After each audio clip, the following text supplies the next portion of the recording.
तो आज का ताजा समाचार ये है कि भारत के नए राष्ट्रपति के चुनाव का परिणाम आ चुका है।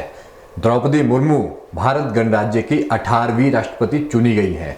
उन्होंने राष्ट्रपति चुनाव में अपने प्रतिद्वंदी यशवंत सिन्हा को भारी अंतर से हराया है। द्रौपदी मुर्मू एनडीए अलायंस जो सत्ता में है उसकी कैंडिडेट थी और विपक्षी दलों ने यशवंत सिन्हा को अपना प्रत्याशी बनाया था। यशवंत सिन्हा हालांकि पहले भाजपा में थे और बाद में उन्होंने ममता बनर्जी की तृणमूल कांग्रेस ज्वाइन कर ली थी। द्रौपदी मुर्मू ओडिशा से आती हैं और संस्थाल जनजातीय समाज से संबंध रखती है। इस तरह भारत को पहली बार जनजातीय समाज से कोई राष्ट्रपति मिलने जा रहा है। द्रौपदी मुर्मू भाजपा में विभिन्न पदों पर रही है और ओडिशा की गठबंधन सरकार में मंत्री पद भी उन्होंने संभाला है। साल 2015 में झारखंड की राज्यपाल के रूप में उन्होंने शपथ ली थी। संविधान के आर्टिकल 62(1) के अनुसार वर्तमान राष्ट्रपति के कार्यकाल पूरा होने से पहले ही नए राष्ट्रपति का चुनाव हो जाना चाहिए।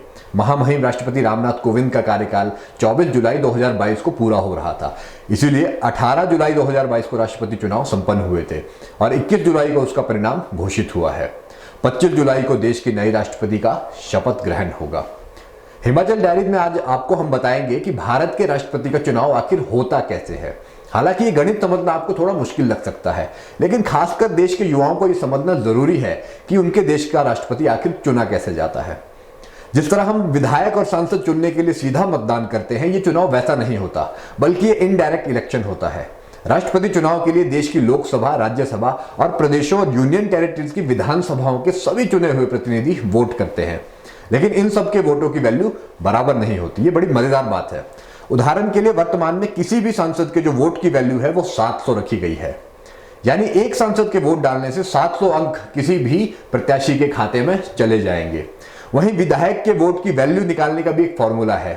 किसी राज्य की कुल जनसंख्या को वहां के विधायकों की संख्या से डिवाइड किया जाता है, यानी भाग किया जाता है, और जो संख्या आती है उसके बाद उसे दोबारा 1000 से भाग किया जाता है। इसके बाद जो संख्या आती है वो प्रदेश के एक विधायक की वैल्यू राष्ट्रपति चुनाव में तय करती है। उदाहरण के तौर पर हिमाचल प्रदेश के एक विधायक के वोट की वैल्यू 51 है, जबकि उत्तर प्रदेश के एक विधायक के वोट की वैल्यू 208 है। यानी कि जितनी ज्यादा किसी प्रदेश की जनसंख्या होगी उतना ही उसके विधायक की वैल्यू तय की जाएगी।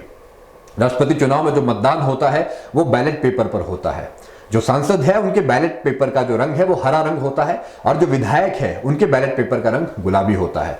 मतदान के लिए जो पेन प्रयोग में किए जाते हैं वो बड़े स्पेशल पेन होते हैं। सिर्फ उन्हीं पेन का प्रयोग मतदान के लिए किया जा सकता है। और एक बड़ी बात और है कि इस मतदान में क्रॉस वोटिंग की संभावना बराबर बनी रहती है, क्योंकि राष्ट्रपति चुनाव के लिए कोई भी पार्टी व्हिप जारी नहीं कर सकती। तो यह है भारत के राष्ट्रपति के चुनाव करने का संक्षिप्त तरीका। बहरहाल द्रौपदी मुर्मू देश की राष्ट्रपति चुनी जा चुकी हैं और राष्ट्रपति भवन में एक नया अध्याय शुरू होने जा रहा है। भारत के नई राष्ट्रपति के कार्यकाल पर हमारी नजर बराबर बनी रहेगी। ये हिमाचल डायरीज है और मेरा नाम है विकल्प सिंह ठाकुर। जय हिंद।